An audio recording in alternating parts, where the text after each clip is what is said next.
桑葚乾究竟煲嚟飲啊，淨係愛開水沖泡嚟飲呢？其實100個人裏邊呢，有90個係錯嘅。從第一步已經就錯咗啦。好多人都將桑葚乾劈落個鍋嗰度煲，或者咧長時間用滾水嚟浸泡，咁樣咧就錯啦。今日咧我就將行內人點樣食桑葚嘅方法簡單咁同你哋講。我哋第一步咧要用60度左右嘅水嚟泡桑葚乾。第二步，如果要用呢個桑葚乾嚟泡水飲嘅話，呢個果肉要食埋佢，咁樣咧先可以將佢嘅好嘢全部收晒。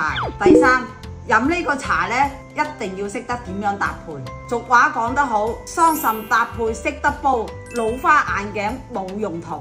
春天桑葚配黃芪，黃芪要先煲，煲好嘅黃芪水攤凍到60度左右，再放桑葚落去。夏天桑葚配菊花，秋天桑葚配百合，百合呢都係一樣。將佢煲好咗之後呢，涼到60度水之後呢，再放桑葚落去。冬天桑葚配圓肉，堅持飲用一段時間，你會感謝自己嘅。